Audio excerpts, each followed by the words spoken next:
గత 3 రోజులుగా, 4 రోజులుగా తెలుగు యూట్యూబర్ 'హర్ష సాయి' కేసు మామూలు సంచలనం కావట్లేదు. ఈ కేసులో లైంగిక వేధింపులు, మానసిక వేధింపుల యొక్క ఆరోపణలు ఎదుర్కొన్న యువతి మరో విషయం మీద పోలీసులను ఆశ్రయించింది. ప్రస్తుతం 'హర్ష సాయి' పోలీసులకి చిక్కకుండా దాక్కున్న సంగతి తెలిసిందే. అతని గురించి ఎంత చిన్న సమాచారం సేకరించినా పోలీసులు మాత్రం ఎక్కడా నోరు మెదపట్లేదు. అయితే ఈ కేసులో కొత్తగా ట్విస్ట్ ఏంటంటే 'హర్ష సాయి' దేశం విడిచి వెళ్లేందుకు ప్రయత్నం చేస్తున్నాడని బాధితురాలు యువతి భార్య పోలీసులకు తెలిపింది. సైబరాబాద్ పోలీస్ కమిషనర్ కలిసినటువంటి ఆమె హర్ష సాయి దేశం విడిచి వెళ్లకుండా చర్యలు తీసుకోవాలని ఫిర్యాదులో పేర్కొంది. సోషల్ మీడియా, డిజిటల్ మీడియాలో తన మీద తప్పుడు ప్రచారం చేస్తున్న వారి మీద చర్యలు తీసుకోవాలని కూడా ఆయన కోరిన సంగతి తెలిసిందే. కాకపోతే హర్ష సాయి కేసును పోలీసులు సీరియస్‌గా తీసుకుంటున్నట్టు సమాచారం. హర్ష సాయి స్వచ్ఛందంగా పోలీసులు లొంగిపోతే తప్ప ఆయన మీద నిఘా పెట్టాలని యోచిస్తున్నట్టు తెలుస్తోంది. ఇప్పటికే 3, 4 బృందాలు సెర్చ్ చేస్తున్నాయి. హర్ష సాయి యూట్యూబ్ ఛానెల్‌కి దాదాపు 10,000,000 పైగా సబ్‌స్క్రైబర్స్, ఇన్‌స్టాగ్రామ్‌లో 14,000,000 మంది ఫాలోవర్స్ ఉన్నారంటే అతని క్రేజ్ గురించి ప్రత్యేకంగా చెప్పాల్సిన పని లేదు. యూట్యూబ్‌లో ప్రజలకు సహాయం చేస్తూ తన వీడియోలతో మంచి పేరు తెచ్చుకున్నాడు. ప్రస్తుతం 'హర్ష సాయి' స్వీయ దర్శకత్వంలో 'మెగా' అనేటువంటి చిత్రం తెరకెక్కిస్తున్నాడు. ఇందులో మిత్రా శర్మ హీరోయిన్‌గా నటిస్తుండడంతో పాటు నిర్మాతగా కూడా వ్యవహరిస్తుంది.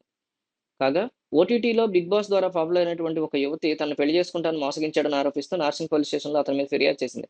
సదరు యువతి తన అడ్వొకేట్‌తో కలిసి పోలీసులకు వద్దకు వెళ్లి 'హర్ష సాయి' మరియు అతని తండ్రి రాధాకృష్ణ మీద ఫిర్యాదు చేసింది. ఫిర్యాదు మేరకు పోలీసులు కేసు నమోదు చేసి యువతి యొక్క స్టేట్‌మెంట్ రికార్డ్ చేశారు.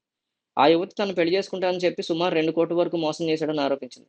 యువతి తన ఫిర్యాదులో 'హర్ష సాయి' లైంగిక దాడులు జరిపిన సమయంలో తన నగ్న ఫోటోలు, వీడియోలు తీశారని, వాటిని చూపిస్తూ బెదిరిస్తున్నాడని, నగ్న ఫోటోలు, వీడియోలని ఉపయోగించి మరికొన్ని సార్లు లైంగిక దాడికి అతను పాల్పడ్డాడని కూడా ఆరోపించింది. పాపులర్ యూట్యూబర్ 'హర్ష సాయి' అందరికీ సుపరిచితుడే. పెళ్లి చేసుకుంటానని చెప్పి 2,00,00,000 తీసుకొని మోసం చేశాడంటూ 'హర్ష సాయి' మీద రీసెంట్‌గా ఆ యువతి నర్సింగ్ పోలీస్ స్టేషన్‌లో ఫిర్యాదు చేసింది. ఈ కేసులో ఆమె కేవలం 'హర్ష సాయి' మీద మాత్రమే కాకుండా అతని తండ్రి మీద కూడా కంప్లెయింట్ ఇచ్చింది. దీంతో పోలీసులు 'హర్ష సాయి' మీద 376, 344 కేసుల కింద కేసు నమోదు చేశారు. తన మీద నమోదైనటువంటి కేసులో 'హర్ష సాయి' సోషల్ మీడియా వేదికగా స్పందిస్తూ అవన్నీ తప్పుడు ఆరోపణలను కొట్టిపారేశాడు. అంతేకాకుండా త్వరలో నిజం బయటకొస్తుందని, వీటన్నిటికి తన తరఫున న్యాయవాది చూసుకుంటారని క్లారిటీ ఇచ్చారు. ప్రస్తుతం 'హర్ష సాయి' పరారీలో ఉన్నాడంటూ వస్తున్న వార్తల నేపథ్యంలో ఈ కేసు రోజుకో ట్విస్ట్ వస్తుంది. ఇప్పటికే 'హర్ష సాయి' బాధితురాలతో మాట్లాడినటువంటి ఫోన్ కాల్స్ బయటకొస్తున్న సంగతి తెలిసిందే. ఆమెతో 15 నిమిషాల పైగా వాట్సాప్ కాల్ మాట్లాడిన మాటలు రికార్డ్ చేసిన 'హర్ష సాయి' ఆడియోను బయటపెట్టాడు. కాకపోతే అందులో బాధితురాలు మాత్రమే ఎక్కువగా మాట్లాడడం వినిపించడం పలు అనుమానాలకు తావిస్తోంది. ఈ నేపథ్యంలో తాజాగా వీరిద్దరి యొక్క సంభాషణకు సంబంధించి మరొక ఆడియో బయటకొచ్చింది. ఆడియో మొదట్లోనే బాధితురాలు "సార్ ఐ లవ్ యూ కొంచెం రొమాంటిక్‌గా మాట్లాడుకుందామా? ఇంక వదిలేయని కొన్నిసార్లు నాకలా అనిపిస్తుందంటే మన ఇద్దరం డిబేట్‌కి ఎలా కూర్చోగలుగుతాం? ప్రేమ మాటలకు మాత్రం ఎలా కూర్చోగలుగుతాం అనిపిస్తుంది.